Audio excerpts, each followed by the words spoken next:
So today we're going to talk about my load order. This is a series that people have been requesting for pretty much years at this point. It is without a doubt my most requested series, and today I am here to bring that to you. The way this will be formatted is I'm going to have about 5 to 10 mods in each of these episodes. These are going to be ranging from just different mods from all over the community. I compiled a list already that has a pretty vast amount of mods. I'm going to go over 100. So it's not going to be 10 episodes exactly. It might be 11 or 12. You don't have to watch them all. I'm going to try and categorize them into different little parts. Like today is going to be my essential mods that I download and install every time I play the game. And again, it's going to be a multi-part series. I'm going to try and cut some things down, and as things change I might modify some of the later episodes as we do get to them. I'm going to try and post 2 to 3 of these a week so we can get through it relatively quickly. So some of you may be like, wow, that's a lot of mods, but yeah, I think that's the best way to experience Fallout 4 at this stage in the game, is having a highly modded game. And just really, again, that involves using a lot of mods. Around 100 I think is a great number to really get a different experience. So again, with this episode we're going to start things off with mods that are pretty fundamental to my playthrough, mods that I will not forgo and I use every single time. And then going from this, we will just switch it up and go over something different each and every time. Now with all that being said, let's just jump straight into it.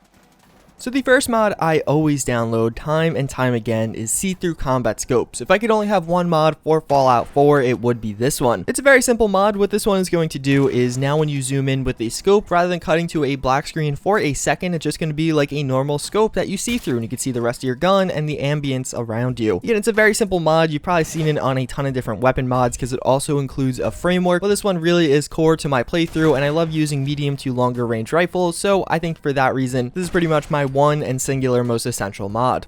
So then next we do have Vogue ENB. I know a lot of people don't really understand ENBs because a lot of you guys do play on consoles. More or less, it's like a lighting change. There's a ton of different options out there right now. Vogue ENB is something I've used in all of my videos. I pretty much installed it right after playing Fallout 4 for the first time, and I've left it installed continuously through then. The only time I've ever not had this installed is when I was testing out another ENB, whether for my own personal use or a video, but time and time again, I find myself sticking with this one because even though it was the first one I downloaded, I think it is the best option you do have right now. It makes things a bit more vibrant, but not too much. It still maintains a semi-vanilla feel to the game. Some other ENBs change things a little bit too drastically for me. This one looks natural. It doesn't look like it's totally out of place, and in my eyes, it just really makes the game look a lot better. So we're going to have unlimited companion / everyone's best friend. I switch back and forth between these mods, which allow you to actually have more than one companion at a time. Everyone's best friend, of course, having a dog, and then one other companion, or unlimited companions just having as many as you can. Again, I really do switch back between these. It's pretty much 50-50, and the reason for that is it really just depends on my playthrough. Sometimes I like just having dog meat and one other companion at a time, but other times I like having a small squad of companions, like 5 or 6 with me traveling around. When playing on survival mode, the game gets pretty difficult to begin with, and having some extra backup definitely can be appropriate. But this is another one since release. I've always used at least one of these. Playing the game alone or just with one other companion is not my type of style, and frankly, I think these are essential to pretty much everyone's playthrough.